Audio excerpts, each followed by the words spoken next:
Ooh, what's up, Internet? My name's Nerdy. And I'm Clarus. And this is the nightly morning show for the date that is January 16th, 2023. Today we're going to be talking about streamers and why maybe things aren't working out for them. Oh, good. Yeah, it's all positive on the Western Front. That's a movie that came out last year, right?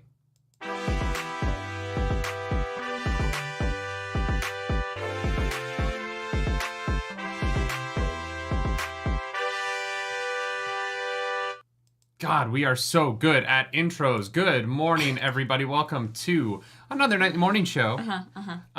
If you don't know, this show's recorded live Monday morning at 11 a.m. Eastern Standard Time, live from Toronto, Canada, a city that is apparently like 25% of the population of Canada. Yeah, probably about at least that. I was on TikTok last night and someone was like, yeah, Toronto, it's an ad for this like medical whatever, and it's like the greater Toronto area makes up 25% of the population of Canada, and I was like, that's so weird. Most of Canada lives like below this like below this the United line. States. Yeah, basically it's great. I love that. Good morning, friends. How we doing? We got a Joe Lurker, we got a Sadar. I started that last sentence to say, if you want to join us live for this podcast, come to youtube.com/nerdynightly, 11 a.m. Eastern Standard Time on Mondays. But yeah, let's say hi to some people who did come up and show up live. We got some friends in chat. Stream Elements bot is running, so that's good. Good morning, Stream Elements bot. Love that. Yeah, Carl, bonjour. Comment ça va, mon ami? I see a blue in the chat. Eric, What's up? Eric commented on the title of the video, why are streamers struggling to connect? Have they tried to restart the router? Yeah, that was actually the first thing that they all tried. But sometimes these things just need a good, kick, You just got to give it a good smack. Yeah, before we get into that main topic, I want to talk a little bit about a couple of victories last night. There were a few victories yesterday in my household. This household. The nerdiest of victories. The nerdiest of victories, that is right. What was the number one nerdy victory from yesterday? The Last of Us. No. Brendan Fraser won the Critics' Choice Award for The Whale. He did it, y'all. Best actor. If you guys don't know, if you haven't been here for the last, I don't know. I talk about him a lot. I love Brendan Fraser a lot. He is a man who is an inspirational icon in my life since I was a very wee bisexual boy watching The Mummy. And I love him. And so I'm so excited that he might win an Academy Award. I haven't seen The Whale yet. I need to. It's absurd that I haven't seen it yet. We should go, yeah. So happy for him. He's the best. And in all of his...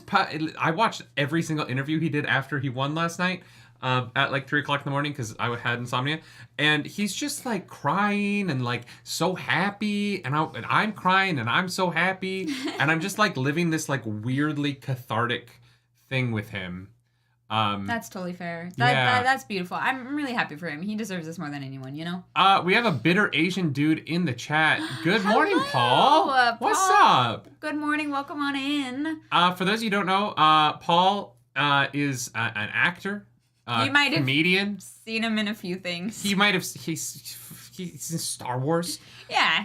But most importantly, on Sunday nights here on the YouTubes, if you go over to his YouTube channel, Bitter Asian Dude Inc., he unboxes stuff. Last night on Paul's channel, he unboxed the freaking coolest. It was the Proton Pack from Ghostbusters by Hasbro. And look, we are not happy with Hasbro in this house.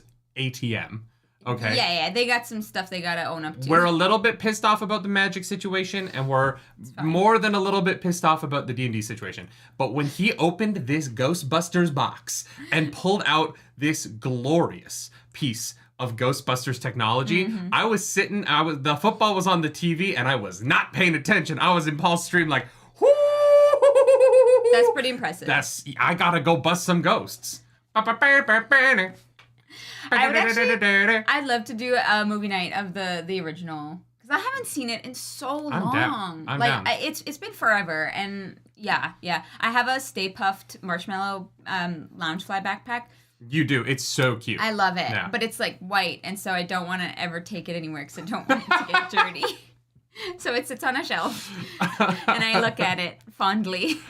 Sean Logan, thank you for that super chat. Sean, thank you so much. First time in a while I've been able to watch live. Looking forward to your Last of Us reaction. Welcome on in. It's good to have you. Yes. That's gonna be 6 p.m. There's a piece of it already live on the channel. If you want to go click on that, I posted a video at like 4 o'clock in the morning. I saw that. Yeah. Because I was trying shit with our editor, who put together this incredible side-by-side. So I'm just going to post a link to the side-by-side for you guys. Guys, shout out to our editor. Our editor, Brandon, was like, hey, I did not know this, the biggest Last of Us fan, and put the video game footage side-by-side with the Sarah moment. And he did such a good job of matching it up perfectly. And so if you guys could go give that video a like, blow that up, because I posted it at 4 o'clock in the morning, which means it didn't find reach. Nobody saw it. I was hoping that we have a big Indian audience now. I was hoping I don't know. I don't know what I was thinking. I was just trying shit to try shit. Hey, whatever. It's fun to just, see what works and see what doesn't. Bitter Asian Dude says, it's not a wine and rose with the Proton Pack, though. Some connectivity issues between the wand and the pack are surfacing. So it sounds like... it sounds like there might be some electrical problems. Neither of us is an electrician, but... I will learn, Paul. I will learn. I will become an electrician for you, my friend. We'll take is it Skillshare? Is that I'll take a Skillshare course. We'll come fix it. Not sponsored. For the low price of... We're not sponsored. I don't even know how much Skillshare costs. You know what? I think it depends. I should teach on Skillshare. I feel like there are some classes I could teach. Like flirting. Yeah, okay. Because based on the way I watch people flirt, I'm like, guys, y'all are not good at this. Yeah. That'd be a good one. Projecting. Flirting for gamers. That'll be my Skillshare. You know what? I think you could make a lot of money from your mom's basement to the real world.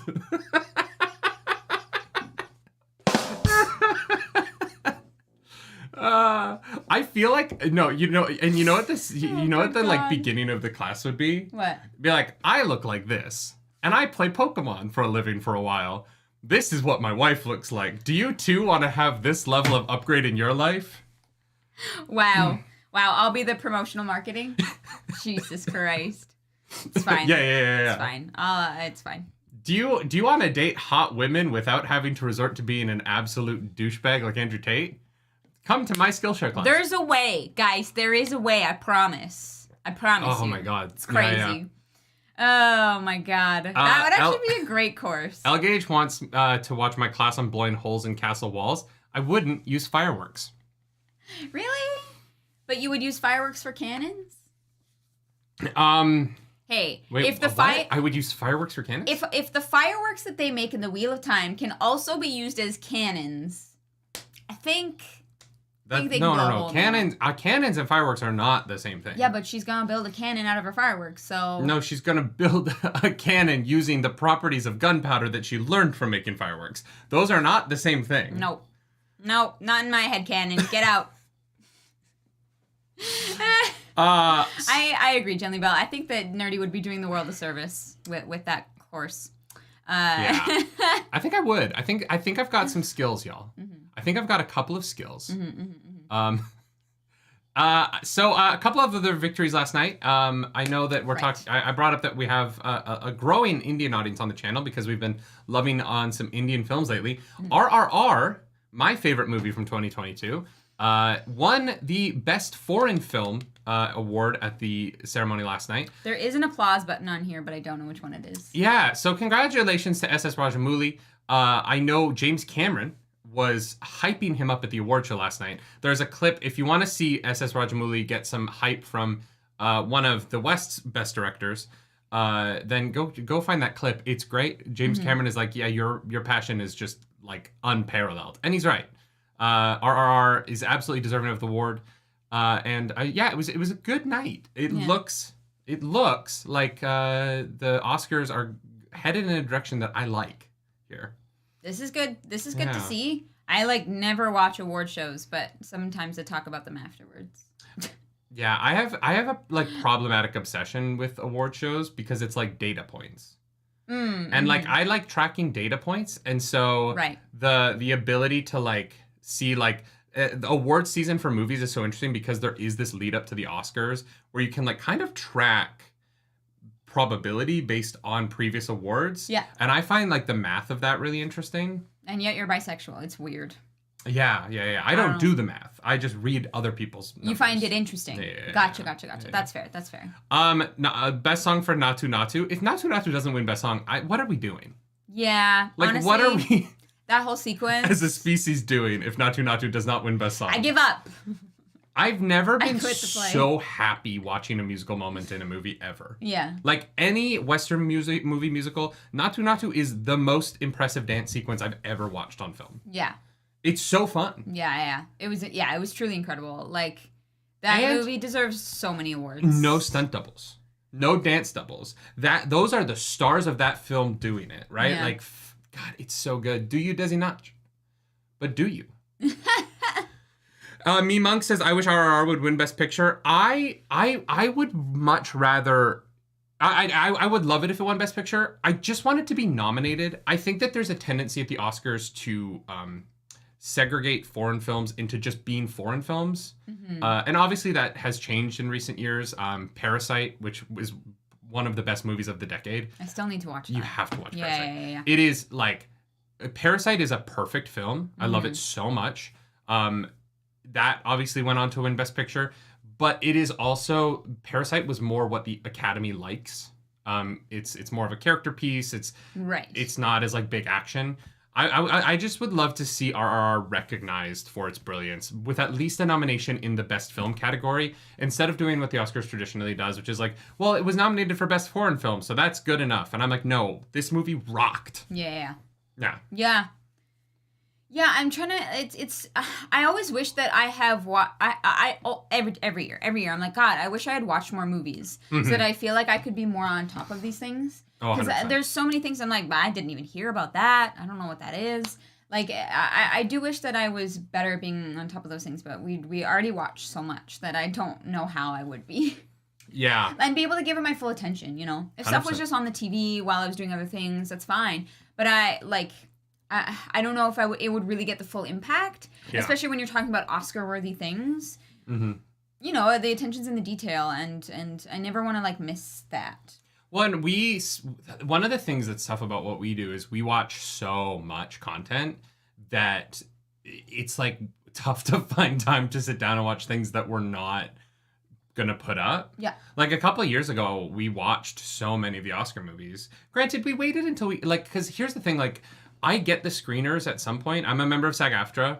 And so in like the next 2 weeks, I'm going to get an email that's like, here's a code to go watch all the Oscar movies for free online. Yeah. And so we will have that opportunity. Mm-hmm. It's kind of weird because we don't really go see them all in December because December is, for content creation, the busiest month of output. Mm-hmm. And so it's hard to go see, like, when the film critic people are like, I'm seeing 4 movies a day because they're all coming out at the same time, we're like, I'm posting everything because this is the best time for ad revenue. Yeah. And so we do kind of come to all these things late, but I am excited to sit down and binge through all of the, like we did a couple years ago when we sat down and watched, like, Ma Rainey's Black Bottom. There was that day where we watched like 4 Oscar movies on the TV. Yeah, but we should definitely go see The Whale in theaters. Maybe sometime this week if we can find time. You make a good point about sometimes the movies that win face like an overrated backlash. So that's why, it's like American Idol. You want to get to the end, but you don't want to win because it's actually worse for you. No, you want to win. I promise you, those producers want to win. No. Yeah. Okay, for the movie, I'm just saying that sometimes it doesn't always work out best if you win. Yeah. I mean, you know, you do have the case of actors who like win. Look at Lupita Nyong'o, right? She won her Academy Award and then has mostly played like CGI characters outside of Black Panther, right? Right. And like she's one of the most beautiful, most talented, most amazing actresses working in Hollywood right now. Yeah. And her face isn't everywhere, and I find that confusing. Like I love her as Maz Kanata in Force Awakens, and I think she's incredible. I just think I'm surprised we haven't seen her lead more things Yeah, she's great in Black Panther and Black Panther 2, but she's not really a lead, right? She's like the 5th most important character. Yeah. And so like winning her Academy Award didn't like jet set her to this like level of stardom. Yeah. That I think she deserves. She's incredible, right? To be honest, I think like if it were me personally, I would think that Everything Everywhere All at Once would be the winner because it is in a lot of ways like Oscar bait-y, right? There's like this very central relationship that's like super it has like these like kind of dark but like relatable undertones of this like mother-daughter situation. Whereas like RRR is incredible and it's this huge epic. But like I find that Oscar movies those aren't usually Oscar movies. At least from what I can like remember. I just want to point out that in Everything Everywhere All at Once, my second favorite movie from last year, and honestly could be my first. They're equal. They're both perfect, right? They're both 10 out of 10s. There is a scene where 2 men with butt plugs hanging out of their assholes do kung fu. Yeah. Which the Oscars are gonna find that hilarious. Not a traditional Oscar choice. I will be honest. The scene where the butt plugs hang out of the buttholes while they do kung fu is not Oscar bait. Because the Oscars are mostly voted on by old people. Nah, not anymore. Not since like COVID. I feel like that kind of changed when everyone got the whole Oscar So White campaign is really doing a good job of bringing in like young and diverse viewpoints to Oscars voting. Yeah. So maybe it's changed enough that Everything Everywhere All at Once has the chance. I think Tar is going to win Best Picture. I don't want it to. We haven't seen it, but so yeah. I want Everything Everywhere All. I would in a. I want in order Michelle for Yeoh both to win. films to win, I would love for RRR to win Best Foreign Film, Everything Everywhere All at Once to win Best Film. Yeah. And then Michelle Yeoh wins Best Actress. Yes. Brendan Fraser wins Best Actor. Yeah. But like the acting in RRR deserves awards. I don't know. Yeah, it's tough. It's tough. We were blessed. We were blessed with a lot of amazing things this year, and I think that's a great place to be in. You know what I mean? Justin Clowater says, I think Fablemans or Banshees of Inisherin are most likely to win Best Picture. Oscars love movies like Fablemans. I don't know that. It's Steven Spielberg's movie about his childhood. Oh. Apparently it's very good. It won Best Drama at the Golden Globes. Gotcha. Which is a good indicator that it is a front runner. But I don't know. I think the Fablemans has not been talked about in the way that I expected it to be. And it was also heard about it. A box office flop, so I don't know what the feelings are about it.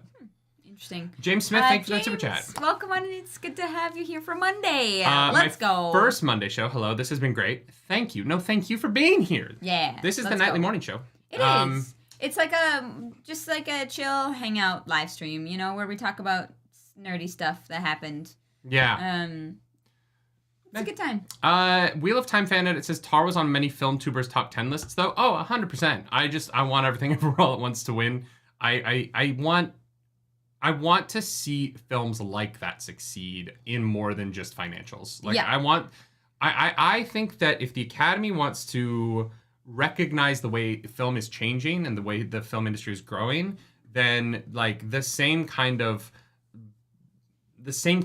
pictures and the same kinds of people who win all the time can't win all the time. We need to acknowledge that like Everything Everywhere All at Once came out small, limited, this little film that just grew and grew and grew week to week because the word of mouth on it was so strong that it lasted through this incredible run in cinemas and it made more money week after week after week and it grew and it was talked about and spread by people falling in love with it and by it changing people's lives and by it bringing Ke Huy Quan back into the forefront through his incredible performance in the movie. Mm-hmm. I mean, you don't have a campaign of people being like, no, Stephanie Sue has to be nominated for Best Supporting Actress. It is not enough to just nominate from Halloween. Why am I blanking on her name? Halloween. Jamie Lee Curtis. Yeah.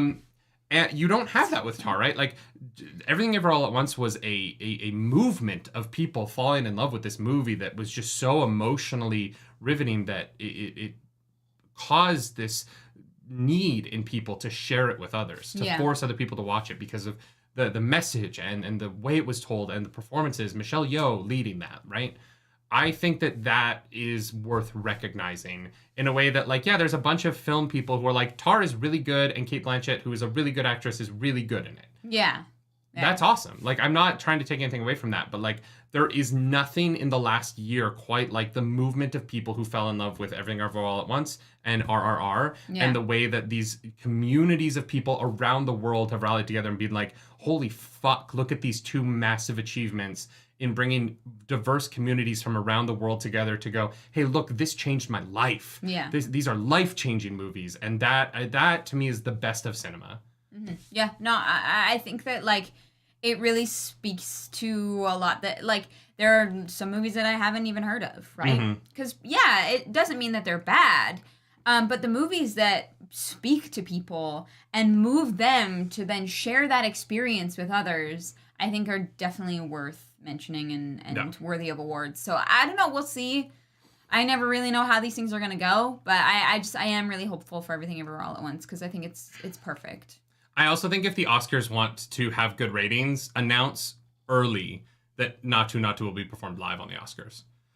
I'm not joking. People will tune in. Yeah. That would be amazing. If you do not put Natu in the Oscars as a live performance, you are leaving so many viewers on the table. Oh, and, yeah, like, it would be a huge mistake. Yep. No, I agree. I think that would be really, really smart of them. Yeah. Should we talk about some other victories over the weekend? Yeah, let's do it. Let's go, Giants. Bop, bop, bop, bop, bop. Fuck you, Cousins. Who are the Cousins? Kirk Cousins is the quarterback of the Minnesota Vikings. He's a good dude. I don't actually have any enmity towards him. He's a dope I was like, I don't person. know the football team, the Cousins. No, but that would be Alabama's football team for sure. If they had a professional team.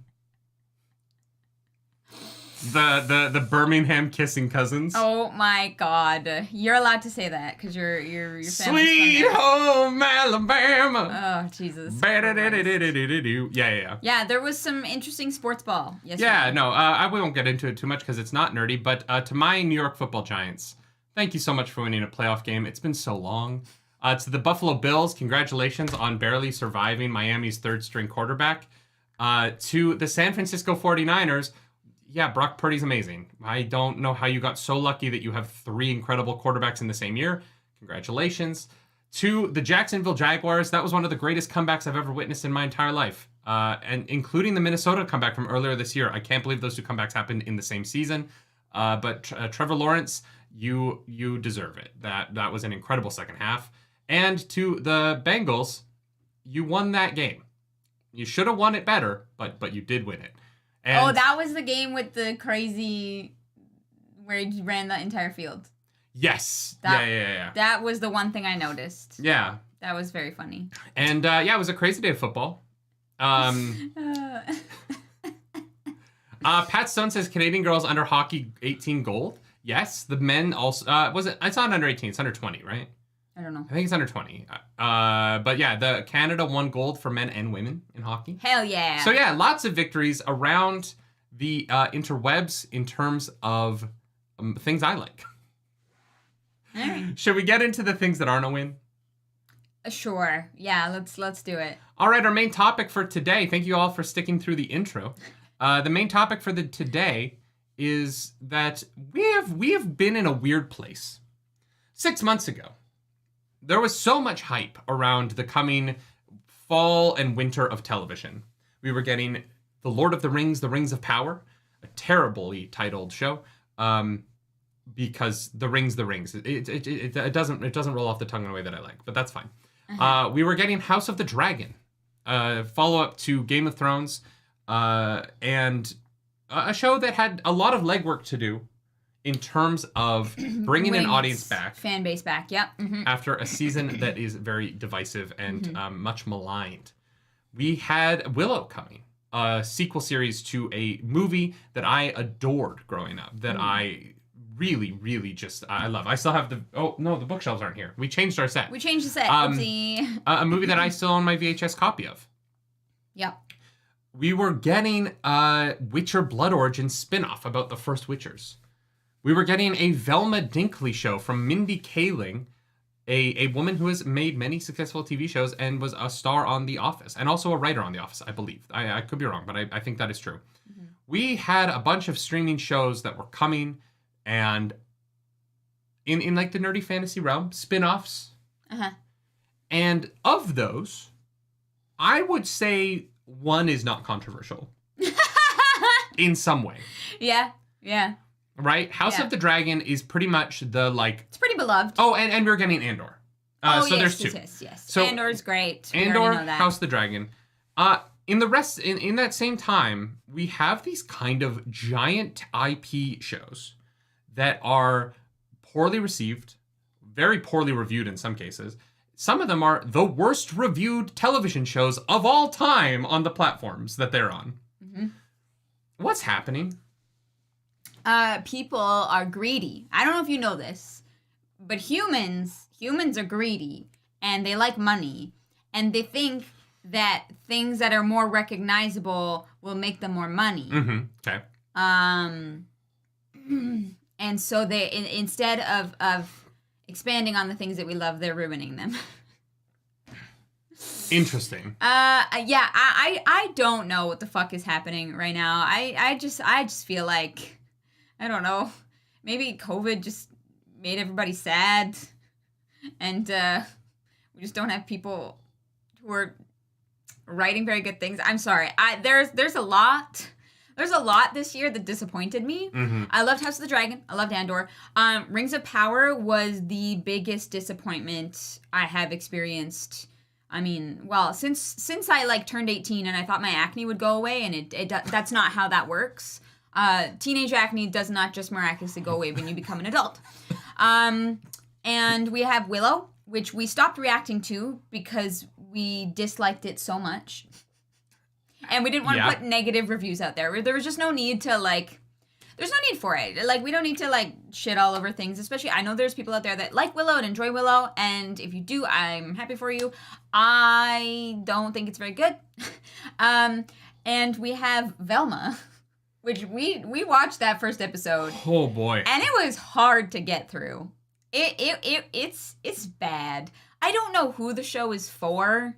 I don't understand what the thinking was behind this. I'm sure that this show was not meant to be a Scooby-Doo thing, but they were like, no, we got to get people to watch it somehow, so just call it Scooby-Doo and like name those characters after the Scooby Gang. Can I add some context to that? Yeah, go for it. Velma, apparently, according to a report, not officially confirmed, has already been greenlit for season 2. Oh. I want to tackle these from a few different points of view because there's a few things that seem to be going wrong, and each of these shows has different problems, right? Mm-hmm. Is that fair to say? Yeah. So let's start with Velma, because I think Velma is the easiest one to point out what's wrong with it. Okay, yeah. Velma is a show that is a cartoon. Yes. That is based on a beloved cartoon that has been loved for, I think, 55 years. Written by people who hate cartoons. And in the opening episode, the show says people who are adults who like cartoons can go fuck themselves. They're stupid. Yeah. And it is immediately the most confusing joke I've ever seen in an animated show. Because it's not like off the cuff, or like, it's not like... There's no context for it that makes it funny. Mm-hmm. It is just the main character who we're supposed to like, who's a 15-year-old girl that, and they're all 15 and they're all naked all the time, which is strange. But yeah, it is a joke that seems aimed at telling the people who were excited to watch the show that they shouldn't have been, and that they should grow up and watch real TV. And it is just from the perspective of anybody. I was sitting there going like, this is a cartoon. Who is this for? No idea. We also live in a golden age of adult cartoons, right? Like, look, I know that he is currently facing charges for very bad stuff. This is not me saying anything about the quality of his character, but Justin Roiland has created an incredibly successful show in Rick and Morty. Yeah. Right? That I'm not... the court of public opinion is going to be very different on him very soon. He might be a domestic abuser. We don't know. We're speaking about this in a time when that is like starting to come to light, and I don't want to comment on it until there's like more official word on it. Yeah. So this is not me like praising him. I'm just saying the show is very successful. Yeah. We have Big Mouth. We have Legends of Vox Machina. We have Arcane. We have like the bevy of shows that are geared towards adults that are wildly successful right now. They're popping up everywhere. On HBO Max, we have Harley Quinn, a show that is universally well reviewed, incredibly done, we have Vox hilarious. Machina coming out.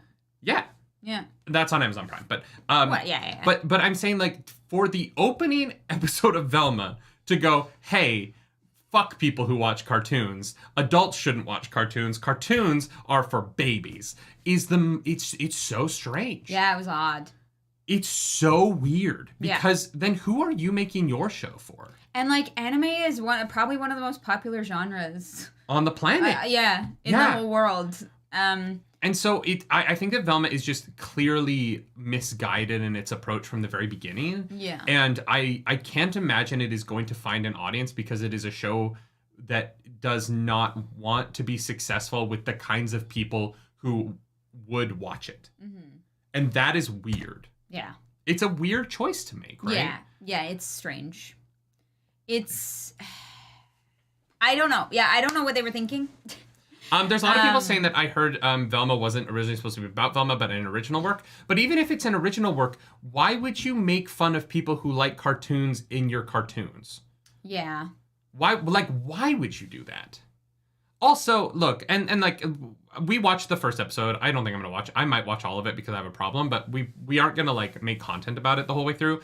But, like, I'm not sure who they thought would want to see Fred get shot in both of his legs because he's an incel with a small penis. Like, I don't know. Sitting around the table, I'm not sure who was like, Fred, the beloved, like, clean-cut good guy from the Scooby-Doo? Yeah, we're going to make him a creep who gets shot by the police because his penis is small. Yeah. Like, it's so misaligned with the Scooby-Doo audience that it's not for a Scooby-Doo audience. No, it's really not. Did Mindy Kaling and her team think that there was a large audience of people who hate Scooby-Doo that want a show that just is not about Scooby-Doo, but, like, I don't get it. It's baffling to me. It's baffling. I don't know how this got pushed forward. I don't know how it is greenlit for season 2, especially because I have not seen a single person who likes it. Like, who has anything positive to say about it. Like, it's just awkward. Jeff Reyes says Velma coming in hot with body positivity. Yeah. No, it's not. In the opening episode, the show body shames a 15-year-old boy for having a small penis because he's not done with puberty yet. Yeah. That's fucking weird. It's super weird. It is super weird for this show to obsess about the genitalia of 15-year-old kids. Yeah. Like, that is just that's a fucking deranged position to take on something. Yeah. And put out and be like... It's like they wanted to be like Big Mouth, but they didn't understand why Big Mouth was successful. You know what I mean? Like, they didn't get it. They missed. They swung and they missed so hard. Like... They swung and they missed so hard. Yeah. No, Jeffries, we got your joke. We got your joke, Jeff. I just wanted to, like, comment on it. No, yeah. It is so bizarre in a way that, like, I genuinely would love to see interviews about it. Yeah, I would love... Mindy Kaling, I would love to interview you. You won't want to because I won't be kind. But... Because I might, not that I'll be like mean, but my questions would literally be like, so what did you think was good about this? Yeah. Guys, don't watch Velma. It's not worth it. Nobody likes it. I'm just. But this is a conversation I want to continue on because I think that there's an interesting thread here. Okay. Velma is a show that is not made for the people who love Scooby-Doo, but it uses the Scooby-Doo IP. Right. Because I love Scooby-Doo. Yeah. The movie where they go to the zombie plantation, I don't remember what it's called. Yeah. That movie's fantastic. It's so good. Mm-hmm. There is so much good Scooby-Doo content over the years so many good collabs with real people coming into Scooby-Doo. Like, Scooby-Doo is just a brand and an IP that is just so strong. Yeah. But they showed up. They didn't want to work with Scooby-Doo. They didn't make it for a Scooby-Doo audience. And so I think that it has problems. Yeah. I want to take that thread because I think that that is at the heart of why a lot of these shows aren't working. Mm-hmm. It's not that these shows are always terrible, but I think that a lot of times what these IPs are getting wrong is that they're taking the IP because it's a name. Yeah. And they're making a show that is not for the audience that that IP was originally for. Right. And this gets into Willow. And why I think that Willow, despite not being the worst show ever made, right? Like, I think that Velma is in the running. But yeah. I think that Willow... I think that there's a lot of... there's some good in Willow. There's a lot of interesting things. There's character relationships that I love. But I think that part of the reason why Willow doesn't find an audience, and the numbers kind of relate to that, right? Like, Willow did not do well in terms of viewership. Yeah. But Willow, like, actively shits on its source material. Willow is not... The writers of the show are not fans of the movie. Yeah, and that's really unfortunate to see, especially if you are fans of the movie. I think Willow is made for people who are, like, new to fantasy and have not seen the movie Willow. More than it is for fans of the IP of Willow. But, like... I would argue it's not for people who like fantasy. I would argue it is for specifically people who want to watch a, like, lesbian love story. You know what? That's fair. That's fair. That seems to be the thing that the people who made that show care most about. Yeah. But the weirdest part about Willow is that a lot of the humor is geared towards, like... I feel like preteen, like, I think like 11 and 12-year-olds, but then at the same time you have Borman making anal jokes. Mm-hmm. And it is weird to me that somebody decided those live in the same world yes. of entertainment. Randall Moore, thank you for that super chat. Hollywood is forcing IPs onto properties that don't fit instead of creating new IP. 100%. Welcome back to the Nerd Table. It's not a super chat, but that's okay. Thank you for 6 months. Oh, thank you for 6 months, yeah. I appreciate you. So Willow falls into this weird category of... there are three main characters in the Willow movie, right? Mm-hmm. There's Sorsha, there's Madmartigan, and there's Willow. Yeah. If you're going to do a sequel to that, I want the focus to be on them. Now, we have to take Madmartigan off the table. Yes. Val Kilmer's throat cancer is an incredibly difficult situation. So much love to him. I never want this to be like, why didn't he show up? Everybody throw some fucking respect on Val Kilmer's name, okay? Yeah, absolutely. You can't have Madmartigan. Totally understandable. Mm-hmm. So you still have Sorsha and you still have Willow. This is not like the sequels to Star Wars, right, where there were 3 movies about the original the original friends. It's been 30 years. We have to tell a new story about new people. This is the sequel series called Willow to the movie Willow. It is the first story told about these characters after Willow, right? Yeah. Why would you not make the story about them in any way? Right? And this is what gets into the problem. You want to bring in the Willow audience, people like me who love the movie. Yeah. But you're not going to connect it. The story's not going to be written about the things that I want to see in a Willow thing. Yeah. It is, hey, we have these new things. Where Willow is there sometimes. He leaves a lot and he doesn't have an arc. Like, there's no, like, story for him, but he's Except there. that he loves his daughter. That's not an arc, but, like, yeah. Sure. Yeah. But that doesn't change. Mm-hmm. It's not like he loves his daughter less. No. And there's also no resolution on that, right? No. There's no, like, yeah. So, the problem here becomes you have a show that is about completely new things that uses the name. And so the audience shows up and, like, they're like, oh, so this isn't about the thing that I love. Yeah. This is just a show. Yeah. The same thing happens in Witcher Blood Origin. There's almost nothing from The Witcher in Witcher Blood Origin. Yeah. Except, like, hey, Avalach, huh? Eridan's here. Yeah. But he's hot and young and it doesn't make any sense. And so you're actively telling the people who love the original thing, the reason the name brought people in, you're actively telling them, oh, no, I'm sorry. Did you think this show was for you? No, we're making a show for a new audience. Fuck you, right? Yeah, basically. Now, the problem with that is we're getting into this conversation of wokeness, right? Where the people like Geeks and Gamers, Nerdrotic, like all the, like, you know, that group of YouTuber are taking the fact that these shows are not for really anybody. Like, there's no real audience for any of these shows. Yeah. But they're taking the fact that there are black people in those shows and using the term, and lesbians, and we're both bisexual, just to be clear. Like, I love the lesbian romance in Willow. It shouldn't have been the focus of the show. It should have been a part of the show, and the fantasy should have been the focus. Yeah. Willow should have used his flamethrower more than once. Whatever, it doesn't matter. But don't worry about it, because it never comes back. The fact that the flamethrower is in the show at all bothers me so much to this day. Yeah. Because why? He doesn't even explain how. The guy's like, how did you get a flamethrower? And Willow's like, don't worry about it. Because it never comes back. Yeah. He has a flamethrower for one shot. I'm assuming it was for the trailer, but it baffling. Yeah. He also can't do magic in the first 6 episodes because he gets tired, and then he does so much fucking magic in the last 2 episodes, and I was like, what is happening? Yeah. Like, they practice magic for hours. They can't even keep their world consistent for 8 episodes. Yeah. It's wild. Yeah. Witcher, these nerdrotics and these people are using wokeness to say, like, hey, they put black people in this thing, therefore it's not for the audience that it's for. Yeah. And they're finding a foothold in that argument because the show isn't for the audience that it's supposed to be for. Yeah, yeah. They're I don't know.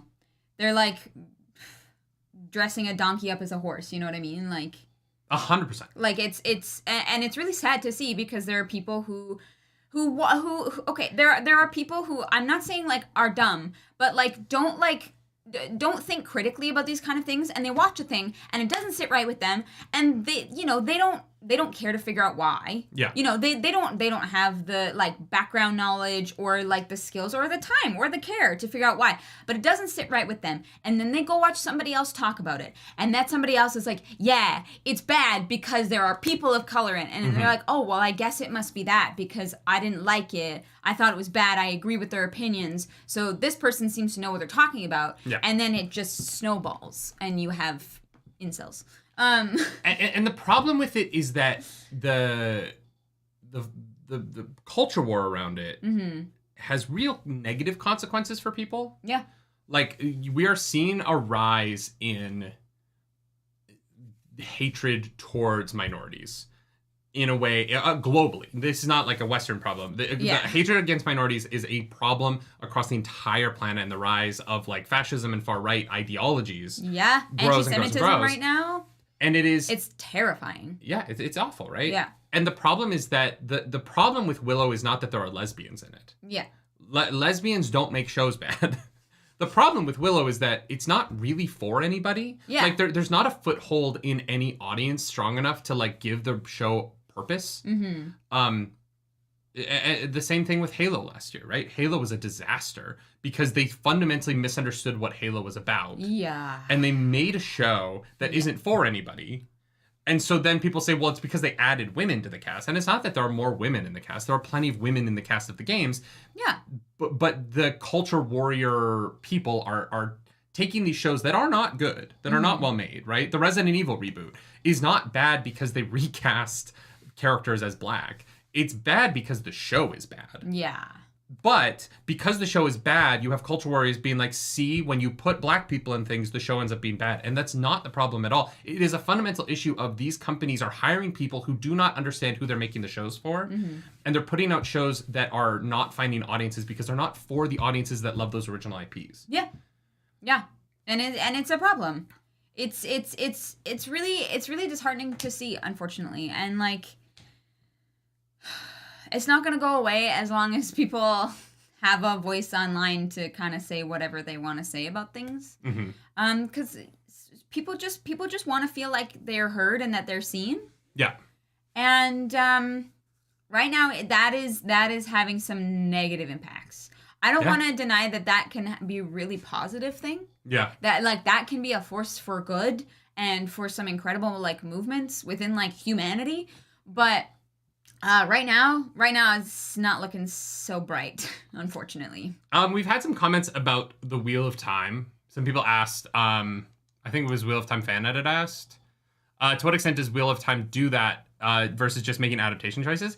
I don't find that Wheel of Time fundamentally misunderstood its audience. No, like, Wheel of Time feels like it's for Wheel of Time fans. It just feels constrained by COVID and sometimes budget.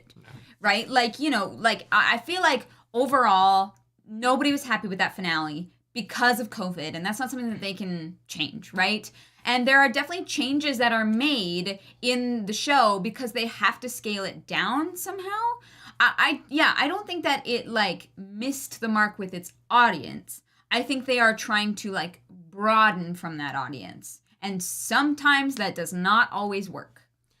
But you can't broaden from your audience and leave the original audience behind at the same time. That's what I mean. And that's kind of the problem. Fender Sodenbane says everything you're saying now is what Nerdrotic and the others have been talking about for ages. No. I promise you it is not. If you think that our commentary is similar to theirs, either you fundamentally misunderstand the hatred in the way that they speak about it, or you're making a point. You're trying to twist our points together in a way that is inappropriate. The problem that Nerdrotics and them have, they say go woke, go broke, when they see black skin, when they see LGBT people existing. Yeah. LGBT people, black people, brown people, Asian people, they exist. They're just part of the world. It is not woke to cast someone as black. Yeah. You can take a story and make it woke later on, but anyone who says that like The Witcher Blood Origin was woke is being fucking ridiculous. Anyone who uses the term woke unironically, like, is just, I can't take seriously. But I want to talk about Witcher Blood Origin. Like, there is nothing woke about that story. Politically. No. The politics of Witcher Blood Origin are so bland. There's no, like, woke political story behind it. It's kind of like anti-colonialism, I guess.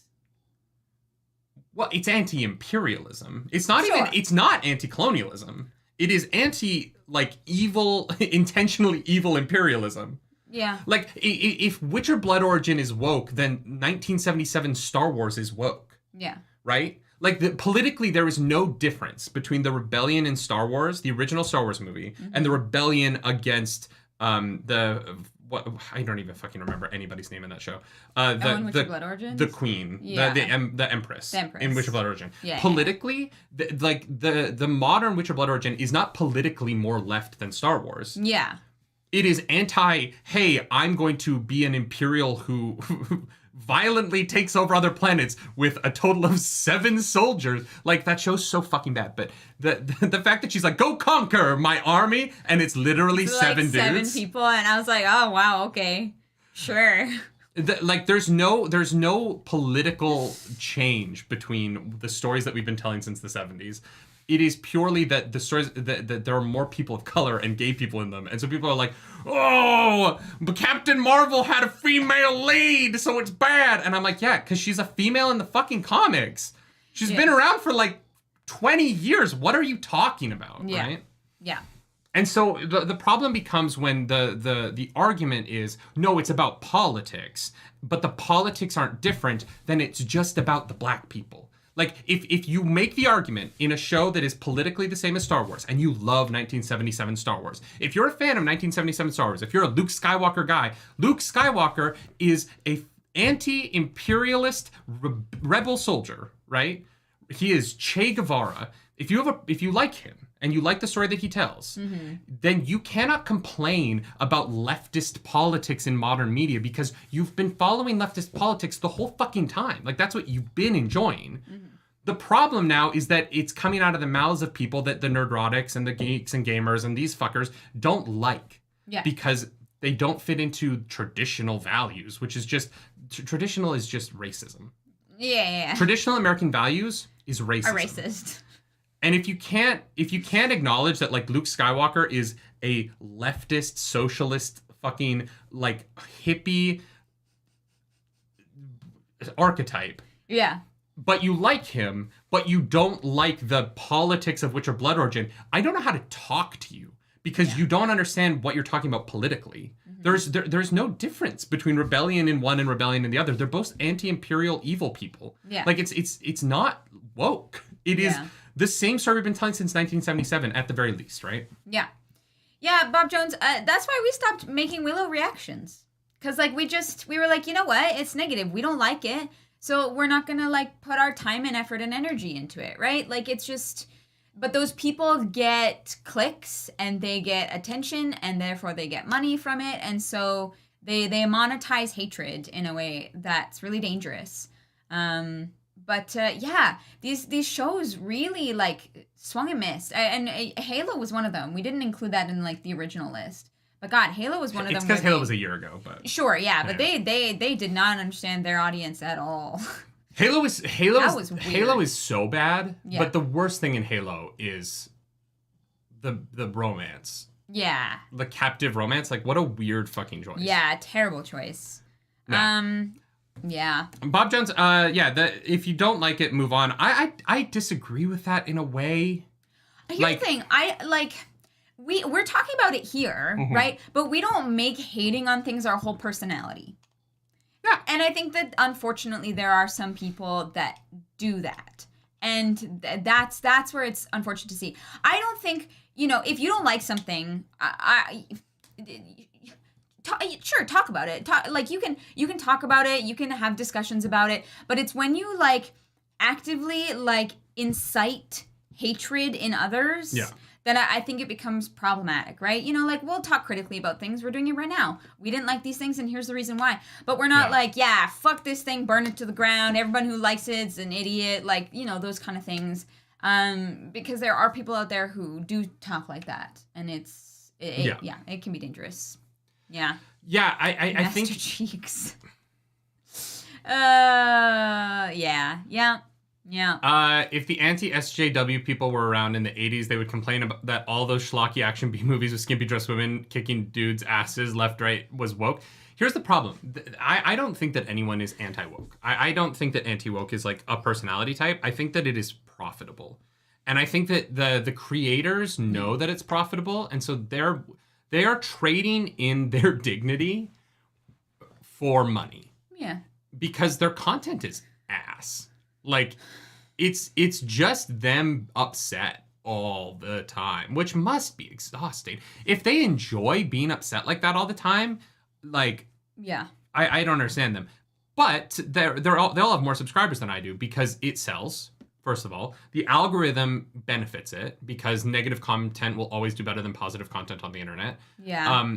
And the money's great, right? There is a financial upside to being that vocally miserable about content. Yeah. It works. Yeah. The problem with that is what is your life then? Yeah. You've decided to make a living being vocally upset on the internet? What's the point? Seems exhausting. There's stuff that we don't like, right? Yeah. We weren't fans of Rings of Power. Yes, which I admit I got a little heated about when maybe I could have chilled out a little bit, but I'm still upset. We didn't like Rings of Power, but we didn't stop doing our reactions to Rings of Power because there were things about the show that I loved. Yes. Durin, Elrond's relationship, the acting of those sequences, there's a lot about Rings of Power that I loved. Whereas with Willow, none of it was really for me, really. And so we just stopped because it wasn't worth it. There was no turn coming where I was like, this show's going to get better and I'm going to love it. They made a show that was what it was. And so it wasn't for us, and so we stopped. I did the same thing with Resident Evil last year. We stopped watching Witcher Blood Origin for the same reason. Yep. We're never going to do content long form. Obviously, we'll talk about it on the show like this. Yeah. We're not going to do 10 reactions if every episode is this is just not for us the same way the last episode wasn't for us. Yeah. That's boring. Whereas with Attack on Titan or The Expanse, which we're a couple episodes ahead of the reactions on YouTube. I love The Expanse. Our content, occasionally there's things that we don't like, but for the most part, our life is sitting down, watching stuff that blows us away and sharing how much we love it with the world, right? Yeah. I love doing that. And so I love my job. If I had to sit here every single day and just be like, Brie Larson booked another movie. She's gonna have superpowers and the whammon and the MCU. The whammon, I would just quit YouTube. I would go get another job. It's exhausting. I can't imagine being that fucking miserable for a living. Yeah, because the other thing as well, and this is the snowball effect of it, right? As soon as you start seeing things in those light, that's what you start looking for. You get used to it, right? Mm-hmm. And when you surround yourself with it, you get more and more used to it. And that's how you see the world. And that's how these people exist.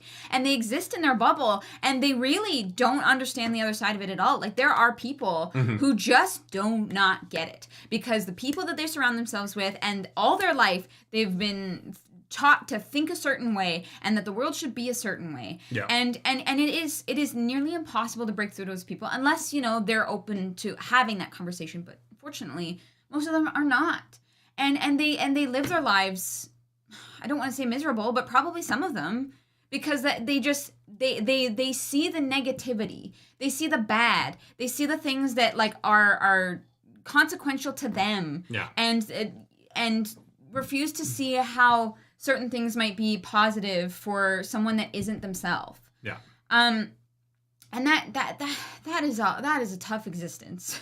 Like I do not want to do that. I think for us, the more that we talk about things, to the same effect, but in a different direction, the more that we talk about things, the more my ability to analyze them critically, and I don't mean critically as in negatively, I mean in a positive and negative way. Yeah. Right? Like I feel like I can see when things work or when they don't work, I'm becoming better at seeing why that is. Because it's what we do. It's the position that we put ourselves in, right? And for us, that's a good thing. It's a positive thing. And, we also listen to other people talk about things. We're influenced by other people that we think are also positive influences in the world. And when you do the opposite of that, the opposite becomes true. And it's I think makes your life worse.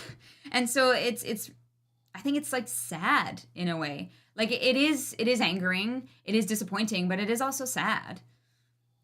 Fat Larry says it goes both ways. Shunning away from bad news is just as bad as making content about bad news. What makes you think that we're shunning away from it though? Here's the thing that bugs me, right? Like I also don't like people who just say they like everything. I find them incredibly boring. That's true. And I don't engage with their content. I block their channels and I'm not interested because if you like every single thing, and it really is the like. Because their Cinema Sins was very funny when it first premiered, right? Mm-hmm. That Cinema Sins started this whole problem because that like level of scrutiny, nitpicking means bad is boring to me. I nitpick the shit out of things. You guys know I nitpick the shit out of things. I nitpick the shit out of RRR. It is my favorite movie of the year. Yeah. Me cracking jokes about little problems with production does not make a movie bad. Yeah. Right. And that's what a lot of people fundamentally don't understand anymore because Cinema Sin said like, well, there's a counter on how many little mistakes a movie can make before it's bad. And like, I don't care about that. I love to point out like, hey, the continuity of the amount of liquid in that glass jar in the shot is wrong. We're like, haha, that's funny. That's like, funny to me. Yeah. I don't care. It doesn't change the quality of the film. It also sucks. I like Cinema Sins and I think what they do is fun and entertaining. But yeah, there are people who have like taken it to heart. The problem becomes like when you're not honest about your opinions and when it becomes either, oh, I can't like the people who say there is not a single good thing in the sequels in the Star Wars trilogy. Look, you cannot like those movies. That's fine. Mm-hmm. But to say there's not a single frame of them that is good is insane to me. If you hate The Last Jedi, that's fine. The moment that the Holdo maneuver happens is from a sound and technical design, one of the coolest shots in modern blockbuster cinema. Yeah. I love the movie. I'm a big Last Jedi fan.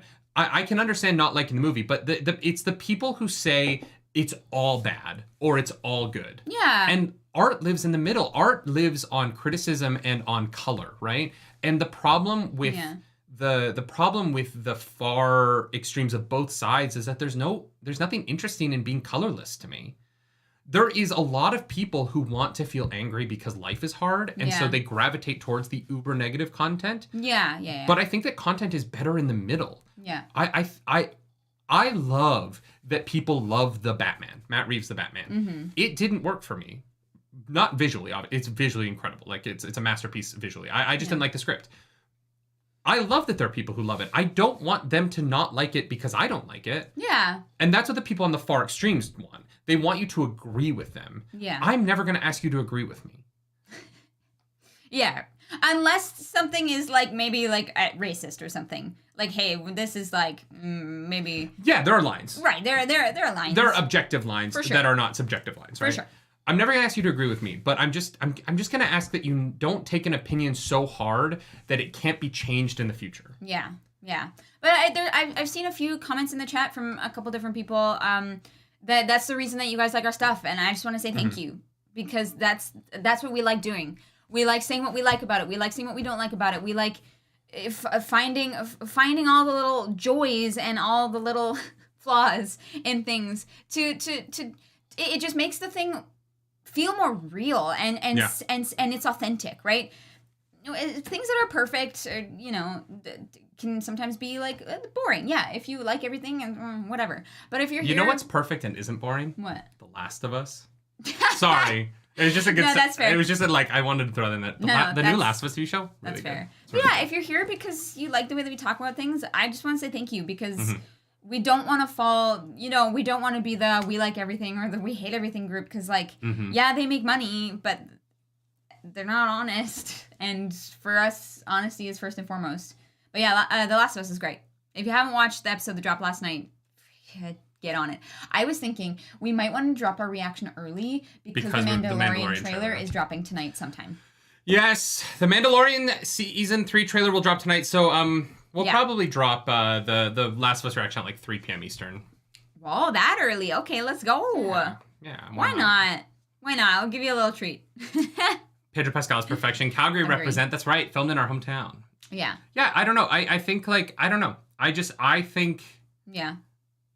I came to your channel for your Attack on Titan reviews. Can't wait for the next one. Tomorrow, Fenris. Thank you. Yes, tomorrow. Not a favorite episode. That's a spoiler. No, episode 14. Spoiler. Not a favorite. It's going to be a little controversial, but then episode 15? Well done. Episode 14 is already up on the Patreon, and episode 15 will go up today on the Patreon. So if you want to join the Patreon and be a little bit of ahead of the YouTube frogs, do that. YouTube frogs? It's a thing. I think it's a thing that Pokemon Challenges says. I don't know where it came from. Oh, I was like, I've never There's heard like that the before. Twitch Chads and the YouTube frogs. Uh-huh. I don't know. Yeah. Yeah. Yeah. Guys, even if you haven't played The Last of Us video game, it's a great show. Like, setting that aside. We realized in the middle of our reaction that there are people who haven't played the game, and so our reactions are going to be spoiler-free. Like, we're not going to talk about future things. Yeah. So if you're like, I don't want to get, like, spoiled on where the story is going, that's not what we're going to do. There's a couple times in the reaction where I'm like, I don't know how that's going to affect the thing later. Yeah. Because, the people who know that know, and the people who don't, it doesn't matter. Ranton Moore says, the only problem with Patreon is I can't play with the videos on my TV. Can you Chromecast it, maybe? I don't know. That's Frogs is a Twitch thing? Is it? Oh. I've never heard of it. Yeah. Eric says, I tried so hard to like She-Hulk, but I just wanted to watch old Boston Legal episodes. That's another one. She-Hulk is one where I'm like, it found an audience. There are people who liked it a lot more than I did. Yeah. I liked the first 5 episodes. Yeah. Quite a bit. There are people out there who love She-Hulk. Yeah. The ending didn't work for us, and a lot of the, lawyering stuff didn't work for us, but a lot of the characterization did.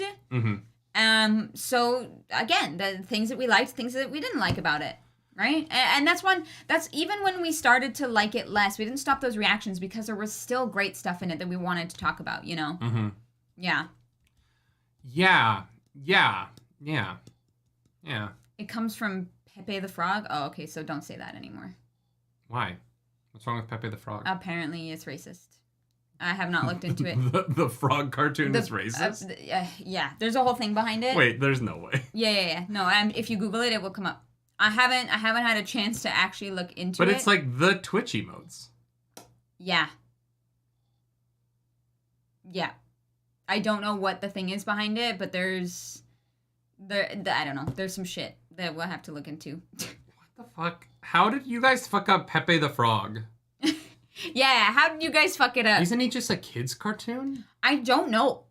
That's the thing. I don't know where it comes from, and I don't know what the, stuff is behind it. Oh my god, I hate the internet so much. Yeah, well, yeah. Unfortunately. Yeah.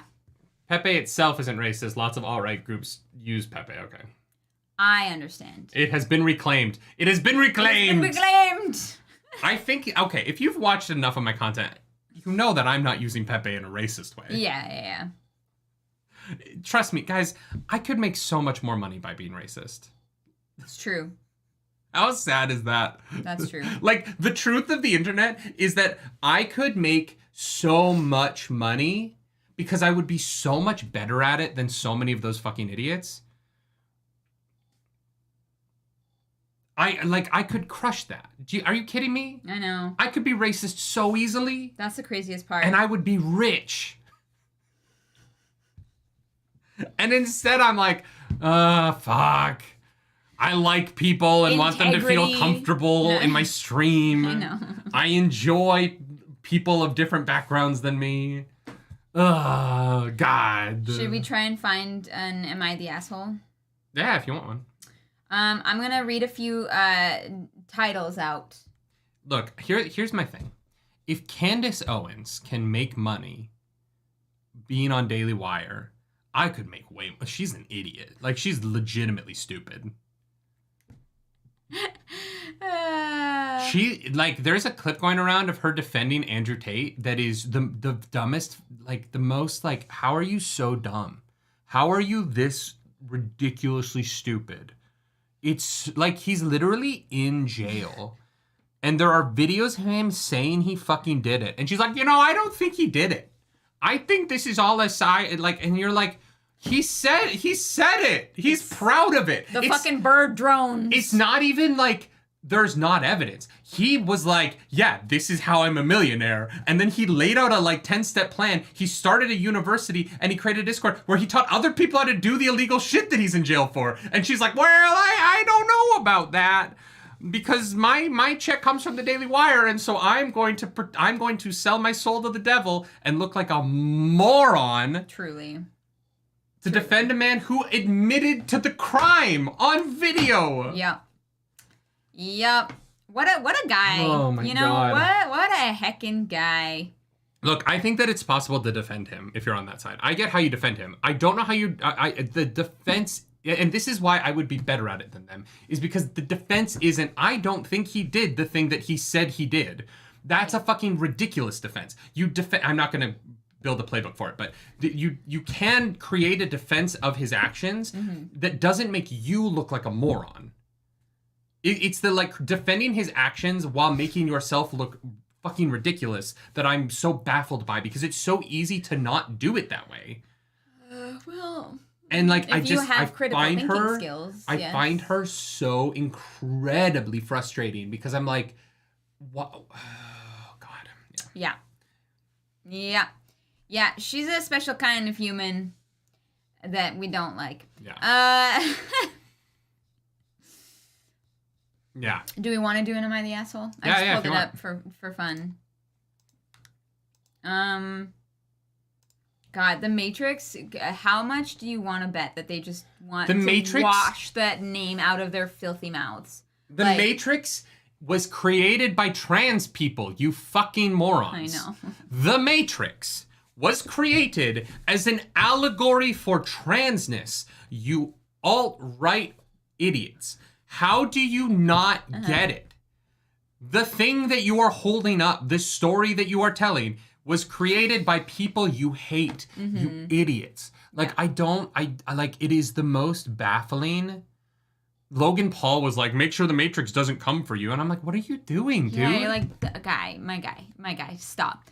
Just stop. Should we talk? Can we talk about Logan Paul for one second? Yeah. Logan. Yeah. What's up? Logan, hey, so the defense that you were looking for was not, hey, I didn't scam people because I didn't make money. You absolute fart knocker. What the fuck were you thinking? I understand that you box now and you've probably taken some blows to the head. And to be honest, I didn't watch your content before. I don't know how smart you are. But it wasn't a scam because I didn't make money is not a fucking argument. Yeah. Oh my God. That was the God, people are so stupid. Yeah. He could have gotten away with it. If he had just shut his mouth. If he had not said anything. Instead he's like, yeah, I hired these criminals here, eh? I was like. And now he has walked himself into a corner where he has to make this game that is never going to be good. Yeah. He can never make money on it because he'll look like a bad person if he does. Okay, yeah. His argument. But pause for a second. There are some people in the chat who don't know who Logan Paul is. Bless your heart. Maybe you want to keep it that way. I would not blame you. I would not blame you. Logan Paul and his brother Jake Paul are the scum of the earth content creators. That's strong. No, they're not. They're not that bad. There are significantly worse content creators. No. The Suicide Forest was dumb. No. That was fucking awful. There are people below the Logan Pauls. They are one step up from the scum of the earth. Yes. Okay, fine. Well, I can live with that. They basically just I don't know. They make money selling merch and being assholes.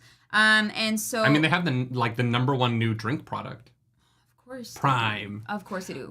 So here's the backstory of what I just said. Logan Paul essentially created a cryptocurrency rug pull called allegedly it's a rug pull. I should say allegedly so I don't get sued. It's a game. It's not. It doesn't work. But sure, essentially he created a cryptocurrency thing. $7.7 million were stolen by two of the people that he hired. CoffeeZilla, the YouTube channel, did a story about it. He's like, for the last year, I've been investigating. He investigated it, and he put out all of these claims about Logan Paul. Logan Paul made a defense video where he basically said that CoffeeZilla's wrong. He did nothing wrong. CoffeeZilla shouldn't have called it a scam because it wasn't a scam, guys. He was the one who was scammed because he hired criminals to make his rug pull, alleged rug pull. Yeah. But they're not alleged criminals. They were actually criminals. And Logan Paul's literal argument was, guys, it's not my fault. I hired criminals and they stole from my audience. I didn't steal from my audience. I just hired criminals and they stole from my audience. It is the worst apology video you could possibly make. It's not an apology. Fair, but it's oh my god, it's not an apology video. It's the stop talking shit or I'm gonna sue you, CoffeeZilla. And then he's like, and then CoffeeZilla was like, please. Yeah. CoffeeZilla was sitting in his house watching him being threatened to sue him. Yeah. And CoffeeZilla was sitting there like, for the love of God, sue me. For the love of God, sue me. This would be the best Logan, thing to happen to me. Sue me. I will be rich. Yeah. Sue me, Logan. Hell, Logan, sue me. Sue me, please. I'm begging you. Logan Paul, I will show up to court. I will say mean shit. I will call you an idiot to your face. It'll be great content. Yeah. Sue me. I beg of you. Yeah. Because you're dumb. Yeah, if you don't know who Logan and Jake Paul are, probably just keep it that way. Don't Google it. Don't give them the attention that they are absolutely craving because they are not good people. My favorite thing about the Logan Paul video, so in his original reporting, CoffeeZilla has a conversation with Logan Paul's manager, where he called him up. They had a conversation. He put it in the video. In his video, Logan Paul says that was an illegally recorded phone call that he's going to sue CoffeeZilla over. And I was sitting there and I was like, oh, that's interesting. So I Googled. I have a musical theater degree. I just want to point that out. I Googled really quickly, hey, is it illegal to record, to post a one-sided phone call? And what I found was that there are 32 states in the United States where one-sided recordings are valid, where you don't have to get permission from the other person to record their voice. One of those places is Texas. And who lives in Texas? CoffeeZilla. It took me about 5 minutes with my musical theater degree to understand that what CoffeeZilla did was not illegal. Yeah. And Logan Paul has a legal team who are giving him advice. They're also probably scamming him too. How? It took me 5 minutes. Yeah. To realize that what Logan Paul, that CoffeeZilla did not do anything illegal. And I am a Canadian with a musical theater degree. How could you possibly fuck up that bad? Yeah. Just Google it, Logan. It's honestly impressive. It is impressive. It's yeah, because you have to wonder, did he know and he threw it in as a lie hoping that his audience would run with it? But then, every single person is going to watch that video and Google it to be like, oh my God, did CoffeeZilla break the law? And Google will be like, nah, no, he's good. He's fine. Yeah. No, I mean, oh my fucking God. I cannot believe. Althor's taint, no, you can use it in video. That's the thing. In court? In court, sorry, yeah. You can use that. In Texas, you can use that in court. CoffeeZilla did nothing wrong. Yeah. And it is just, yeah. It is the biggest fumble of a PR move I've ever seen in my life. Yeah.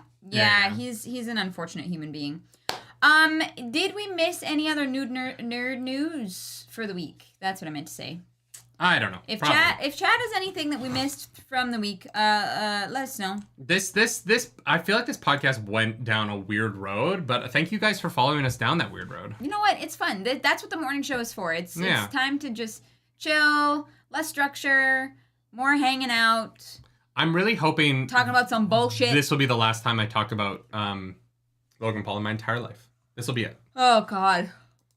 I doubt wouldn't it. That be nice? I doubt it, but we'll see. Yeah. I do want to. I'm gonna throw this video in the chat again. If you guys could go give this video a like. Mm-hmm. Someone says Puzzle Plays says $18.99. I'm not gonna start at Puzzle Plays because it's not getting a second. It's already been canceled.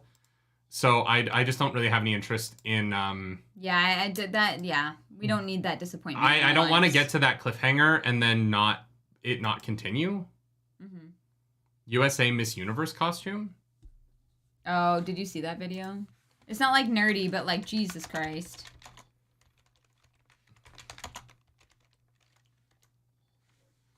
What did they do?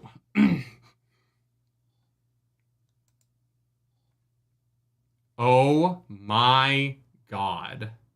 That's cool. No, what you need to watch the video of her trying to walk in it.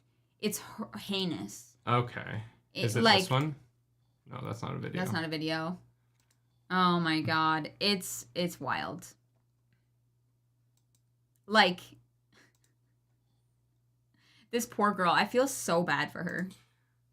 I mean, she won. What's wrong with it? She's like... She looks that's so cool. Come on. It's not as good as Ukraine. Miss Ukraine's was incredible. Go look up this video, but she's doing fine. She's crushing it. She looks awesome. The moon is a bit much. Like, I think that you could do the same costume. I think it has the same effect without the moon. The moon is what's weird about it. Yeah, But, like, that's cool. I'm into it. She won, too. She's Miss Universe. I know that she won. They probably were like, God damn, she carried that fucking moon on her back. She deserves it. Yeah. Y'all, if I had $1 for every costume I've been forced to wear that I couldn't walk in, I would have so much money. So many dollars. That's life. Sometimes the costume designer comes up with something and you're like, I have to do a backflip in this, right? And they're like, figure it out. Care. Yeah, you'll figure it out. Yeah. All right. The first... Womeo says D&D OGL. It's not coming out. So we'll talk about it more once we figure out what the new OGL is. Once they release an actual thing, they're just delaying it for now. Yeah. We talked about it last week. Hasbro can suck a donkey dick for all I care. Yeah. They need to sort out their shit. Fenris Odin's Bane says, have you seen Dark? Have you seen Dark? No, I have not. Okay. Yeah, no, we might watch Dark, because I think that Dark finished, right? I just don't want to watch 1899 because it ends on a cliffhanger, and I hate going into a show already knowing there's going to be a cliffhanger. Mm-hmm. Yeah. What are you doing? Do we want to do an Am I the Asshole? Or Let's do it. Drop some asshole knowledge on me, Clarus. So you can pick, I'll read a title. Choice number 1, am I the asshole for not getting my niece presents, but I do for my nephews? Am I the asshole for refusing to bake? Or am I the asshole for not wanting to have my girlfriend's dog in the bed? The third one isn't interesting at all. The first two are both so confusing, though. Not because, like, I need context for, like, what are you not baking for? Am I the asshole? I didn't let my best friend date my ex. Well, no, you're not the asshole. No. Am I the asshole for taking my dad's valuables away from their home? From robbing your father? So many of these need context. Because the titles don't really... No, but that's why you have to pick because it's just the title. Honestly, go with the baking one. The baking one is weird. Because why? Bake it, like, in what situation? Okay. No, chat wants the nieces and nephew one. So go to the nieces and nephew one. Okay, number 1. Number 1. Okay, so when I went no contact with my sister 2 years ago... They all came to a birthday party for my small children. Sis and niece came in. Before leaving the doorway, my sister breaks out into a 15-minute story about sex, group sex, polyamorous relations, and babies that passed. It was a movie the two watched the night before. Okay, of course I was kind of on edge at that point. What? My sister inappropriately discussed a client she had that day and how this child had to have adult topic explained on why daddy couldn't visit anymore. My parents kept changing the subject, and she would circle back. Finally, I hit my breaking point and blew up on her and asked to leave. Okay. My niece later sent a text saying how I treated her mom was wrong, and she wanted no contact with me. I fully respected that and didn't even respond, okay. You didn't even, okay. I did get her birthday gifts and Christmas gifts and helped the girls write her cards. Gifts were from them on the tags, nothing about me. She was a minor at the time and living at least part-time with the mom. She was the only one of the kids with a phone, so I'm assuming that's why the text was sent. Okay. It was suspiciously worded like a psychology textbook. And my sister was in school to be a therapist at the time. This is wild. I had this funny feeling in my tummy. It was my sister telling her what to type, or my sister point blank typed it. But regardless, I respected her choices, so I have done my best to maintain no contact. Now she is 18. She is an adult. She makes her own decisions. Is it wrong to stop gifting her things for the holidays since she is continuing the no contact, even though I will continue gifting my nephews for their birthday and Christmas? What? Okay. No. Okay. Yeah. Okay. No, I don't think you're an asshole at all. Okay, so we're breaking this down for people because that was wild. So this guy, his sister came over for dinner, and it was a guy. I assumed it was a woman. I think it's a guy. I'm just impressed that he's buying all of his nieces and nephews gifts. I feel like most men forget about that. Wow. Okay, so we're just gonna say it's a guy and a girl because I'm not sure at this point. So the guy's his sister over, and she's talking about things he considers inappropriate for the children in the room. Yes, because they saw a movie. Yeah, so he says he blows up at her and asks her to leave. Okay, yeah. So sister leaves the house. Sister's daughter texts him. My daughter. Says, how you treated my mom was rude. I don't want any contact with you. And this guy believes that text actually came from the sister. Not that really matters. Yes. And is asking if he's the asshole for not giving her holiday gifts, even though he gives them to the nephews. Monkey says, I vote the asshole is the syntax. I agree. Yeah. That was wild. No, here's the thing. If you're no contact, you're no contact. Yeah. And if you are the one who sends the I don't want contact text, you have to be the one who reaches out. That's just how it works. Yeah. Oh, 100%. Yeah. No, I don't know. I don't think he's the asshole. I don't think that was that complicated. No. Not really at all. I think the way it was written was complicated. Yeah. I think it was filtered by most recent. Because there's only 5 comments and no upvotes on this yet, so. Once again, chat was wrong. That was not the one we should have read. Yeah, you guys fucked up. Yeah, can't trust chat. You cannot trust chat on the internet. Yeah, I don't know. It doesn't seem like there's a lot going on in the world. I think that it all starts tonight with Mandalorian Season 3. Yeah, trailer gonna be dropping. During the Cowboys-Bucks game. Dropping like it's hot. I'm gonna have to pull you out of your D&D game for that. Oh. Yeah. But it'll be fun. And yeah, I think that might be the show for today, y'all. Yeah. Sorry we ended on a very confusing Am I the Asshole? I feel like I'm a little deflated now. I'm trying to piece together. Yeah, that was highly confusing. What just happened? I apologize. Also, new background. I don't know what you guys think. It's not done yet. It's not done. There's going to be more There's going to be more sound hexagons paneling up here and over there. On the wall. And the map. The map is going on the wall as well. That'll be on the wall right behind me here. Yeah. Yeah. Yeah. Yeah. Yeah, that was weirdly confusing. But yeah, thanks for coming back to the morning show, guys. We're going to do this almost every Monday. There will be times when we're away and we can't make it happen. Yeah. The first week of February, we won't have a morning show. That's true. We're going to be in Denver. We're going to be skiing. Not in Denver. We're going to be 90 minutes away from Denver. With, people. It's going to be fun. Yeah, it's gonna be great. Yeah. So yeah, thanks for joining us on these Monday mornings. They're a lot of fun. They're a lot more chill. And we can take a closer look at chat, which is nice.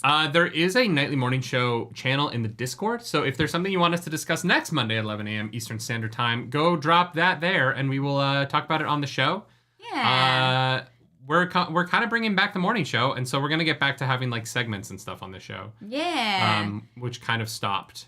And smash that like button if you're here, because why not? It costs you nothing. Yeah, hit the like button, subscribe to the channel. If you don't like this video, that's fine. Hit the dislike button. Leave me in comments down below. I'm sure that we're going to get some nerdrotic heel versus babyface comments, because we always do whenever we talk about them. But I don't care. Yeah. My favorite thing are the people who dick ride for the guys who don't like women. And I'm like, how do you think that's going to work out for you? Yeah. How's that going to work out confusing. For you? I do not understand. Yeah. If you want to follow us around the internet, you can. I'm at nerdynightly. And I'm at Claris Polaris. Do something nerdy tonight, y'all. We're going to drop that reaction early, 3 p.m. Yeah, 3 p.m. for The Last of Us. Bye. Bye.